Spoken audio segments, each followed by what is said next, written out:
My name is Jake, welcome to the channel. In today's video, we're gonna do a Review My Pie video where I review subscriber portfolios. This is my favorite series here on the channel. I create a video like this about every couple of weeks or so. I really enjoy creating these videos. I love seeing and reading your emails and hearing how different people view the topic of dividend investing because everyone has a different plan, a different goal, and why they're investing.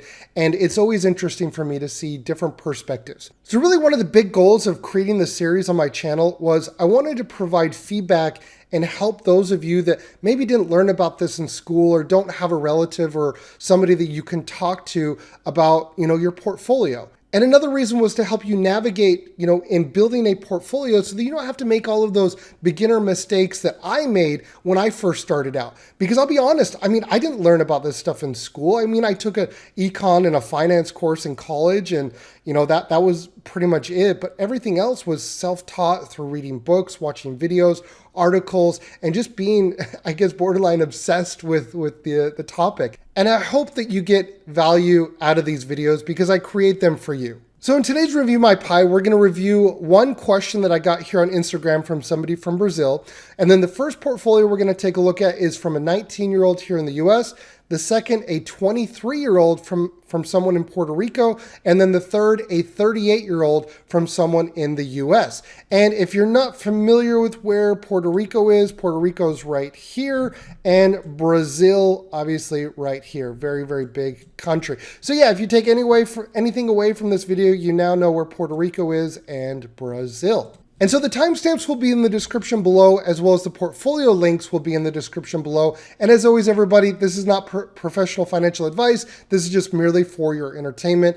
And if you do want to bounce ideas off and you want to, talk to me one-on-one, I will leave a link in the description below. I do it a couple of days a week. If you're interested in that, you can check that out. And if you want to send in your portfolio, you can use the email in the description below where you can send me your portfolio. And before we dive into today's video, I want to share with you a brief documentary that I created that depicts where we're at in the world today and what it's like investing in 2023. And it looks a little like this.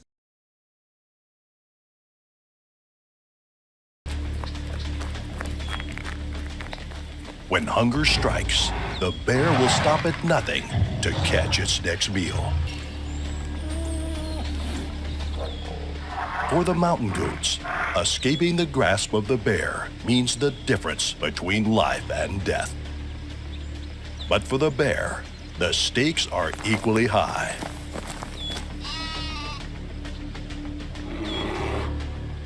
Its family depends on it to provide food for their survival. Their sharp hooves and incredible balance allow them to traverse the most treacherous terrain with ease. It's a harsh reality of life in the mountains, a never-ending struggle for survival. While the goats are well adapted to the treacherous terrain, the bear is not so nimble. One misstep could mean certain death for the bear, but hunger drives it forward. For the goats, the cliff is a sanctuary, a place where they can escape the bear's clutches. As the bear reaches the edge of the cliff, it must be a crucial decision. Oh my gosh, it's glorious. All right, let's take a look at the question here from Felipe. He says, "Hi Jake, I'm a Brazilian guy living in Brazil and enjoy a lot about your video, The Simple Path to Wealth with DGRO and SEHD. I'm 100% on VTI in my actual phase of accumulation. And you write here for Brazilian investors that there's a 30% tax on dividends and you're not sure if you should liquidate your account and just keep VTI until you retire or what, or close, and then once you get closer to retirement, add DGRO and SEHD. Or do you think that, would I make the change now or later? The plan is to reinvest all the dividends for almost the next 12 years. But I think with taxes, total returns will be smaller that way. So I guess to summarize here, your question that you're asking is you're taxed at a 30% rate. in Brazil, right? And that's not uncommon. Other countries outside of the US have a similar tax rate. And so you're asking the question, should I invest now into SHD and DGRO now and pay the dividends, or invest into VTI like the total US stock market, which I guess would be more growth or more, kind of a mixture of, growth and value because you're getting everything. And then the question is, do you invest into dividends now, or do you invest into growth now, sell, and then buy dividends later? Well, the question is a great question, and it's relevant for everyone, whether you're in the US, Brazil. Taxes are really, that the boogeyman that really can eat away at your total return. The total return is what you have left over after you're paying taxes, after everything is said and done. And the total return can comprise of an investment that is capital appreciation plus the dividend, right? So that's how you have to look at it. And the answer is really not really black and white for everyone, okay? The answer to that question is specific to each individual. And I think there's pros and cons on both sides. Both sides can work. You can invest in the dividend stocks now and, or you can invest just in growth now and then sell later. Whether you pay taxes in small amounts now for the next 12 years, or you have a large lump sum tax bill in 12 years when you transition from maybe your growth stocks into dividend stocks, you're going to be paying you're going to be paying taxes regardless. Okay. And so you have to ask the question, are you going to end up paying more taxes in smaller incremental amounts over the next 12 years or in one lump sum? This is really difficult to predict and plan because you don't know what tax bracket you're going to be in. You don't know if you're going to be making a lot, and you don't know what your tax situation necessarily is going to be 12 years out. What I would recommend is use your best guess and make an educated assumption of where you're going to be in 12 years and try to make it work the best that you can. And if you're unable to do that, if you're unsure of kind of predicting where you're going to be at in terms of your tax bracket, your earnings, etc., what you could always consider is doing a balanced approach, right? Where you do part of your portfolio in growth or VTI that's not really dividend focused, and then part of your portfolio is focused on dividends and dividend growth. Okay. And so that's what I would recommend. But I would say that if you're really dividend conscious and you really want to be focused on dividend growth, I really do like DGRO. You're having a lower starting dividend yield. It's similar to the broader stock market like VTI. So DGRO may be a good, something to take a look at. For everyone out there watching, there's no cut and dry way of going about this. You really have to look at your particular situation. And in most cases, I think most people would be better off taking a balanced approach where they don't do all or nothing, where they have maybe 30% in the VTI, 30% into DGRO, and then 30% into, whatever, right? A combination of growth or dividend growth. But what you can do wrong is going and buying cover call ETFs or high dividend yielding stocks that are growing slower, right? That have a high yield today, but are growing slower. That's what you can do wrong. Okay. But if you're focused on dividend growth, you're in a high tax bracket, you're optimizing for the growth, and you're not punishing yourself as much because you're focused more on the growth. Okay. So I wish that there was a black and white answer to this question. There really isn't. And because there's not a black and white answer to this is what can cause investors to get stressed. Okay. And so look at your own particular situation, try to understand what's right for you and make an educated decision for what's right for you and your family. And that's the best advice that I could give to anyone. Thank you so much for sending over the question. All right, let's take a look at the first portfolio. It's from Ricky. He writes, my name is Ricky. I started investing when I was 18 and I'm currently 19. I just transferred to M1 Finance dividend investing from Webull and used your DGRO, SHD, and VTI setup, but I included JEPQ. My reasoning for adding JEPQ was to get monthly income to buy more shares of DGRO, SHD, and VTI. This isn't a taxable account because I would like to use the money in the future whenever I want. What do you think? Okay, well, Ricky, thank you so much for sending over your portfolio. This is great. You're 19 years old. You're off to an amazing start.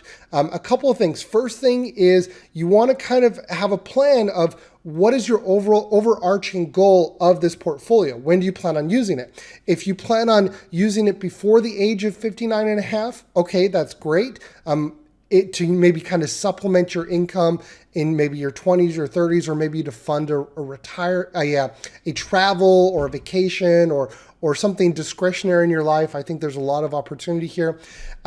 In terms of the JEP-Q, you're probably not going to like what I have to say, but you probably need to hear it, and I'll share it with you here when we look at your portfolio. So looking at your portfolio, you keep it sweet and simple. You got 4 holdings, a very high dividend yield, a decent expense ratio. This is not too crazy high. You have 35 in DGRO, 25 SCHD, and VTI. Okay, so pretty straightforward. So I love this section. I love what you have here. I think this is great. Now, hear me out on JEP-Q. So the main reason why I don't like having JEP-Q in here, regardless of what your plans are, is it's not efficient. It's not efficient for your total returns because the taxes are eating away at your total return. Now, obviously, I don't know what tax bracket you're in. I don't know what your income looks like. But in most cases, this is not the right approach, okay? Unless you have like maybe $20,000 in it and it's generating X amount of income and you use that income every month to pay for your insurance, to pay for your Netflix, to pay for your expenses, then yeah, I can understand it. But as you make more money and as you get into a higher tax bracket, it becomes less and less efficient, and it's probably not a good idea for most people.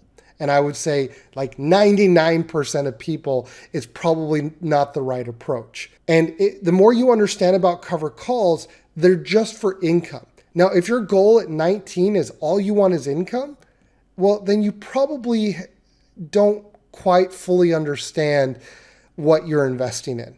Because your greatest asset as a 19-year-old, what you have, what I don't have, what everyone older than you doesn't have, is time. Time is life's most valuable resource, and you have it. I don't have as much time as you anymore. And so that's why I would never recommend an approach like this, because you're giving away your greatest asset, and that asset is your time.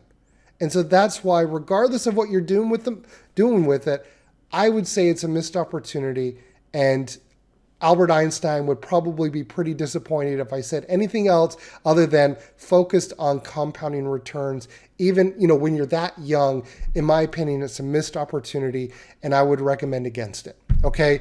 And so for that reason, I'm out with the idea of adding JEP-Q. Now, what you could do is down the road, if you wanted to add it later and you get closer towards actually, where you actually really, really need the money and that's what your goal is, then yeah, I could see a case for it. But right now, I'd highly encourage you to reconsider that and look at other ways to grow your net worth, to grow your wealth, especially when you're 19 years old.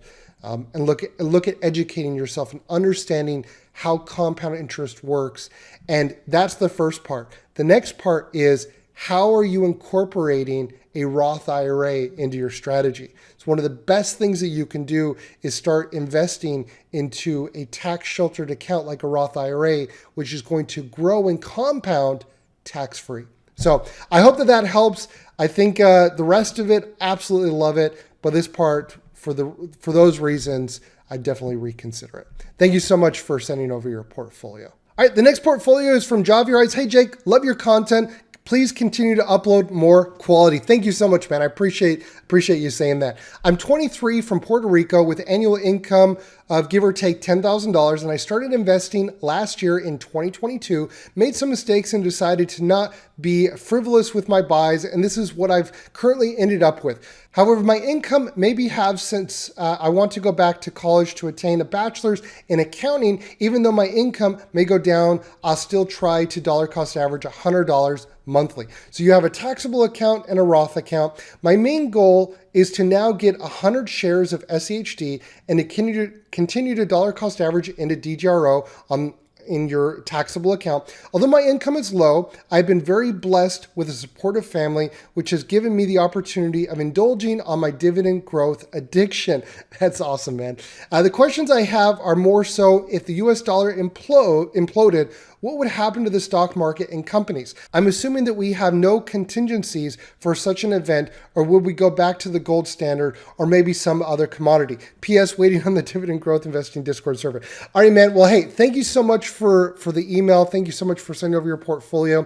When it comes to the dollar imploding, I mean, I don't lose sleep at night about this at all. There's, every country has an incentive to do what's right for them, right? I don't get upset or angry at other countries wanting to potentially do what's right for them and for their own citizens. I mean, we do the same thing here in the US, right? So I don't foresee the US dollar going anywhere anytime soon. It's the most stable currency, even though from within it may not seem like it's the most stable in relative terms compared to other countries in the world. We're still pretty dang stable.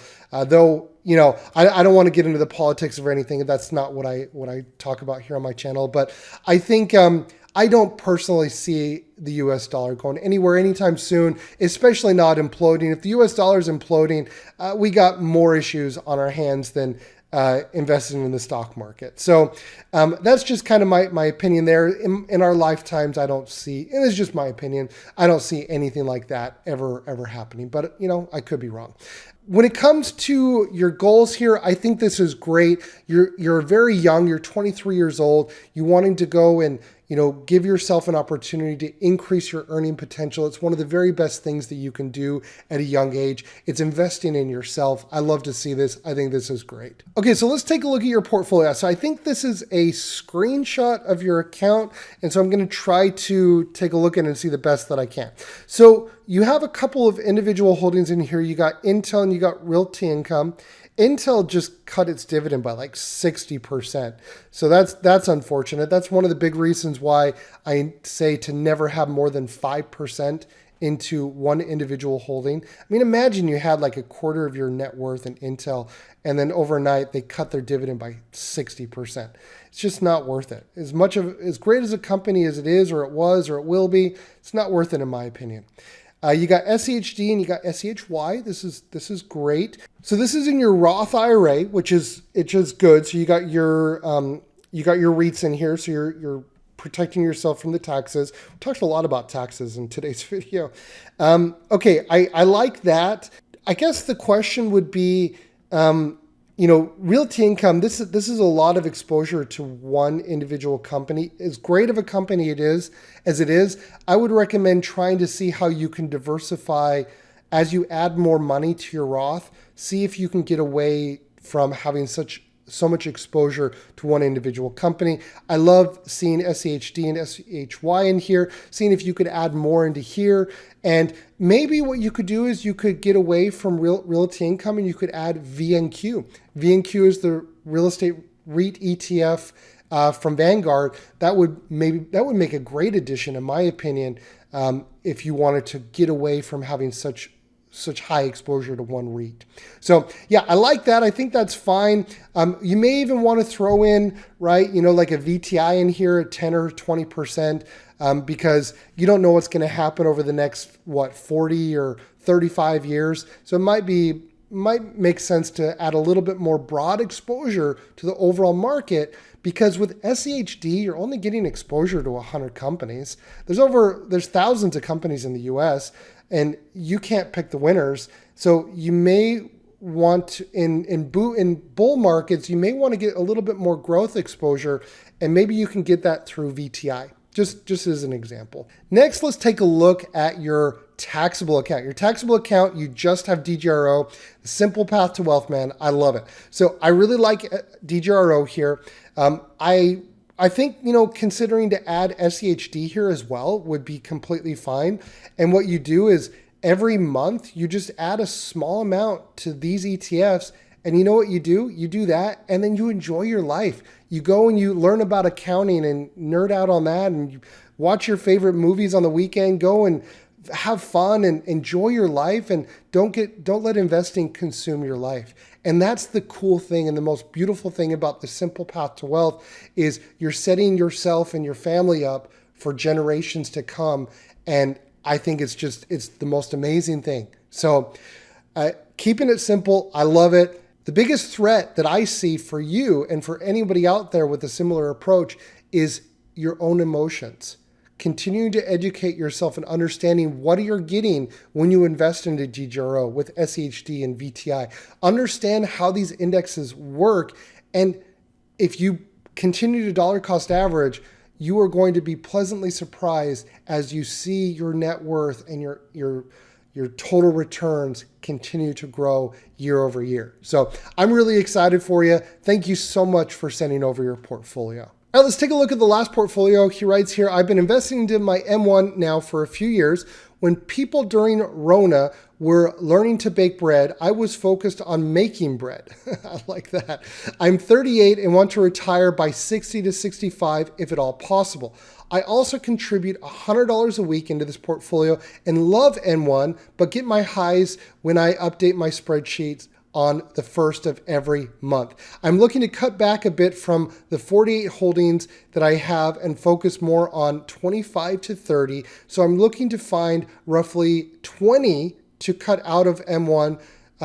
And I found your channel early on and would love to hear your valuable feedback. Well, man, this is really great. So I love your analogy of learning to bake bread and making bread. I think that's cool. It sounds like you're 38 years old, so you've experienced the great financial crisis. You saw your parents during the dot-com bust, and you experienced the Rona here. So when you're looking to downsize your portfolio, a couple of things. So first off, I can really relate. When I first set up my M1 account, I cannot kid you. It was like I was collecting Pokemon cards or something where I got to catch them all. Like every company, I would do my screen, I would filter for dividend growth. And there were so many darn dang good companies out there that I just wanted to have them all. And it was really frustrating because M1 made it so easy. But then as I learned more and as I kind of was researching these stocks and what was right for me, I kind of realized, shoot, I made a mistake. Okay. And so I want to walk you through a few things that you can hopefully consider when you're thinking about constructing and building a portfolio. Very first thing is I would highly, highly encourage you and everyone out there who's in a similar situation. First thing that I would do is I would ask the question, well, why are you investing? What are your goals around setting up your portfolio? Once you have that plan, then what I would highly encourage you to do is build a portfolio that is focused on the core and the satellite. Now, if you're hearing that for the very first time, you're in for a treat. If you heard that before, this is the core and the satellite is the best approach to building a portfolio that I know how. And I will leave a link at the end of this video on how you can construct or how to set up a portfolio based off of the core and satellite approach. It's a really informative video. And so if you're interested in that, I would recommend watching that video afterwards because I walk you through step by step what is the core and the satellite approach to investing. And I promise you, it will, if you're struggling with this, that light bulb will come on after you watch that video. Okay, so a couple of things. I'm not going to tell you what to cut and what to keep. I mean, that's not for me to say. But what I will tell you is, in my opinion, when you're building a portfolio, most particularly when you're focusing on the core and the satellite, have your ETFs, your core, make up the majority of your portfolio, right? You've heard me talk about the simple path to wealth. Have your largest holdings in your portfolio be your core, be your ETFs. And that's your base. That's your base. Build everything around your base. And your base, in my opinion, is SCHD and DGRO. That's your base. And once you have that, you can't really mess up, right? You got your base and you build around that, okay? And then you implement things that I've talked about where you don't have more than 5% in one individual company and you're golden. You're golden, okay? So for the most part, right? There's a little bit more than that. Okay, first off, cover call ETFs. You said that you plan on retiring or using the dividend income at the age of 60 or 65. 60 to 65. The very first thing that you need to do, or everyone in your shoes who plans on living off their portfolio after the age of 59 and a half, max out your Roth IRA, your HSA, and within reason, your 401k, at least up to the employer match. Okay? Very, very important. It's like free money. Okay? It's the best gift that the government could ever give you. Okay? And I'm all about less government, right? But it's one of the best things that you can do if you know that you're going to retire after the age of 59 and a half. Okay, that's the first thing. I'm going to put that aside, pick it up maybe later, but that's the very first thing. Second thing here, cover call ETFs like QYLD and JEPI, JEPQ, don't invest into them. Even if it's in a Roth IRA, if you have more than 5 years. They don't grow in bull markets nearly as much as DJRO, SCHD, VYM, other ETFs. You're capping your total returns and your potential for growth with these ETFs. Even if you're reinvesting the dividends, even if they're in a tax sheltered account, do not do it. Don't do it. Avoid the temptation, right? It's like a pretty girl, just avoid it. Avoid the temptation, right? Don't do it. All right, that's the second thing. Okay, quick recap. We talked about the investment accounts, which accounts. We talked about the core and the satellite approach to investing. We talked about time horizon with these cover call ETFs. Okay, if you have that long of a time to go, you want to focus on growth ideally. Okay, so let's take a look at what you got in here. So you got SHD in here, that's good. In my opinion, this could go up to like 20 or 30%. Right? 20 or 30. DJRO, 20 or 30% as well, in my opinion. You got AT&T in here. Sure, I guess. I'm not the biggest fan of it. You're going to get better returns with SCHD than AT&T. What's the point of having AT&T now? Here's the thing that I want you to remember, right? You plan on retiring at the age of 60 to 65. Why not invest? This is an example. Why not invest into maybe a growth ETF, right? Like VGT or VTI or VOO, right? S&P 500, total US stock market, a growth index. And then once you reach the age of 60, why not sell that and then buy AT&T? Does that make sense? Why do you have to buy AT&T today, get a lower total return, and if this is in a taxable account, even worse because you're paying taxes on it? Why do that? Why not buy a growth ETF that you know that you're planning or you plan on selling in retirement to then either buy a house, buy a car, pay for a vacation, pay for kids' college, or buy more higher dividend growth stocks? Okay, but here's the thing. By doing that approach, you're taking a balanced approach, right? You got your core that you're never going to sell, SHD, DJRO, and your few others. And then you have 10 or 20% into a growth ETF, not a growth stock. Don't do this with a growth stock, right? It's too emotional. Don't do it with a growth stock. A growth ETF that you're going to dollar cost average into for the next 20 years and then sell it or whatever, right? Whatever you plan on doing, and then repositioning it into QYLD then in 20 years.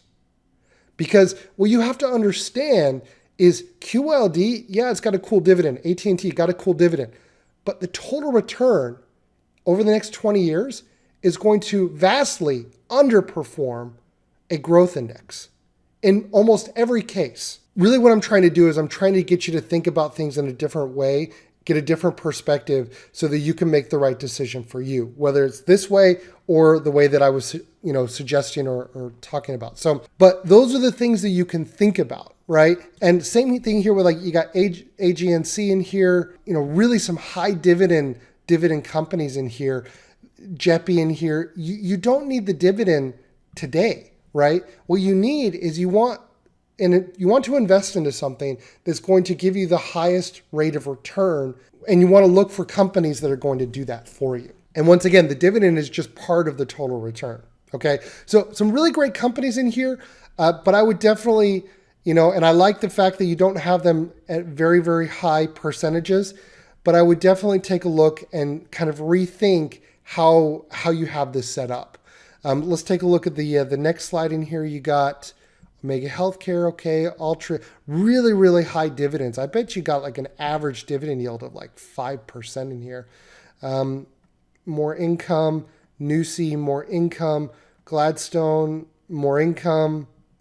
You got a little bit growth with DJRO down here at only 2%. You got Noble, okay. You got the Coca-Cola. So you got some good brand names in here.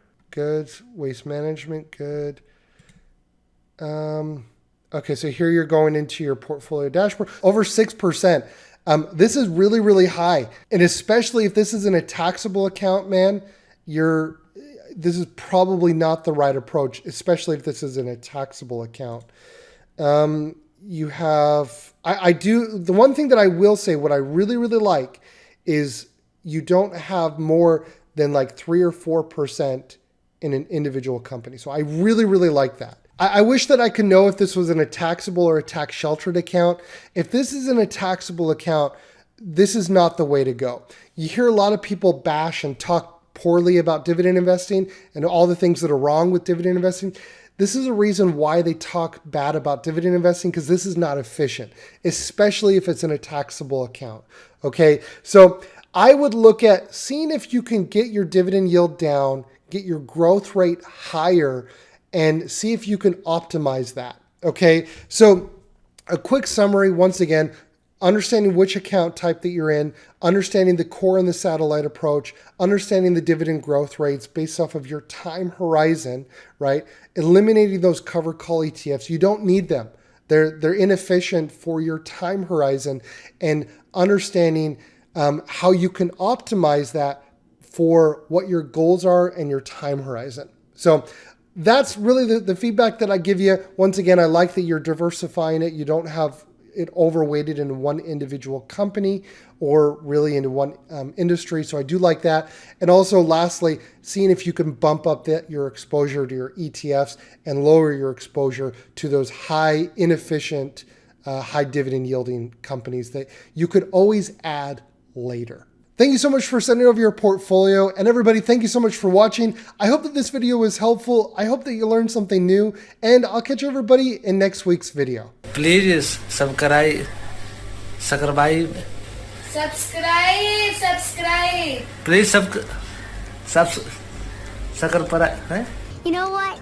I think we're gonna be friends. Can everyone say hi to my friend? That's crazy. I just wanted to say thanks.